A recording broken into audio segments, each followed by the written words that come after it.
चला मंडळी, आज आपण करणार आहोत कच्च्या फणसाची भाजी।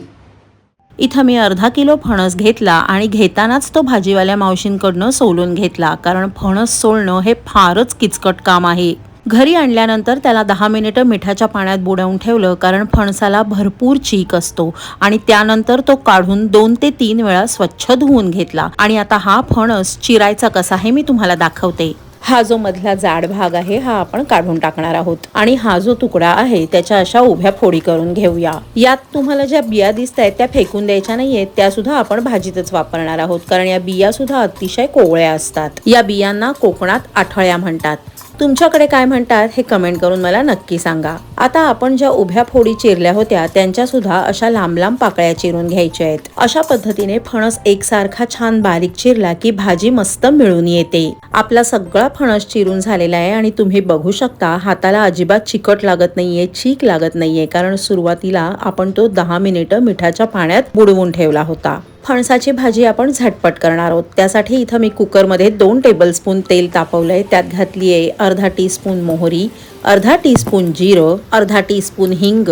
या भाजीला हिंग थोडा जास्तीचाच लागतो आणि पाव टीस्पून हळद घातली आहे। 2 लाल मिरच्या घालायच्या आहेत। लाल मिरच्या या भाजीसाठी अगदी आवश्यक आहेत। या चरचरीत फोडणीत अर्धा मिनिट मिरच्या फ्राय करून घेतल्या। आता यात चिरलेला फणस घालून खालीवर सारखं करून घेऊया आणि मग उरलेला सगळा फणस घालूया, नाहीतर फोडणी खाली करपायची शक्यता असते। उरलेला सगळा फणस फोडणीत घालून झालेला आहे। आता हा 1 ते 1.5 मिनिट मंद आचेवर परतून घेऊया, म्हणजे याचा उग्रपणा कमी होईल।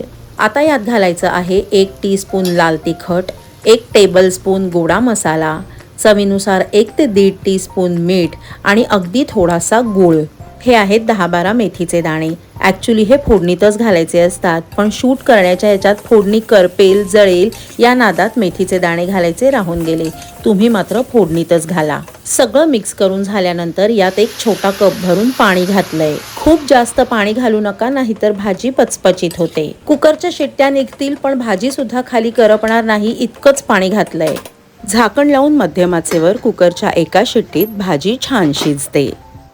1 शिट्टी होऊन कुकरचं प्रेशर निवलंय। आपण झाकण उघडून बघूया। भाजी छान शिजलेली आहे आणि भाजीत पाणी राहिलेलं नाहीये आणि सगळ्या बाजूने तुम्हाला दाखवते भाजी कुकरच्या तळाला अजिबात लागलेली किंवा चिकटलेली नाही। आता यात 5 ते 6 मोठे चमचे भरून ओल्या नारळाचा चव घातलाय आणि मंद आचेवर भाजी परतवायला ठेवलीये। या स्टेजला आपली भाजी तयार आहे, पण या भाजीवर वरून आणखीन एकदा खमंग चुरचुरीत फोडणी घातली की भाजीची चव दुपटीने वाढते।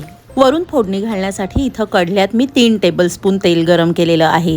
या भाजीला तेल थोडंसं जास्तीच लागतं। गरम तेलात 2 लाल मिरच्या मंद आचेवर खरपूस तळून घ्यायच्या आहेत। आता यात घालूया अगदी थोडीशी मोहरी, थोडंसं जिरं आणि जिरं मोहरी चांगलं तडतडलं की अर्ध्या टेबलस्पून पेक्षा जास्त हिंग घालूया।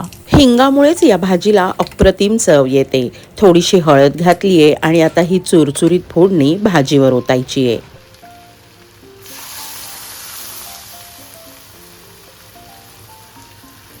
आपण तळून घेतलेल्या या लाल मिरच्या चुरून वरून घालायच्या आहेत। ही भाजी करायला मला माझ्या आजी सासूबाईंनी शिकवलेलं आहे। ही त्यांची खास रेसिपी आहे। फरक फक्त एवढाच आहे की त्या कढईत करायच्या आणि मी आपली झटपट कुकरमध्ये केली आहे। कोकणात या भाजीत ओले काजू सुद्धा घालतात, पण इथे काही मला ओले काजू मिळालेले नाहीत। तुम्हाला मिळाले तर नक्की घालून बघा। ओले काजू नाही मिळाले तर आपले ड्रायफ्रूट मधले काजू भिजवून घातलेत तरीही चालेल। सो फ्रेंड्स, हा व्हिडिओ तुम्हाला थोडा जरी आवडला असेल तर त्याला भरपूर प्रमाणात लाईक करा। व्हिडिओ तुमच्या फॅमिली आणि फ्रेंड्स सोबत शेअर सुद्धा करा आणि अशाच इनोव्हेटिव्ह रेसिपीज बघण्यासाठी सुहानीज किचनला सबस्क्राईब करा। भेटूया लवकरच एका नवीन रेसिपीसह, पण तोपर्यंत बाय बाय।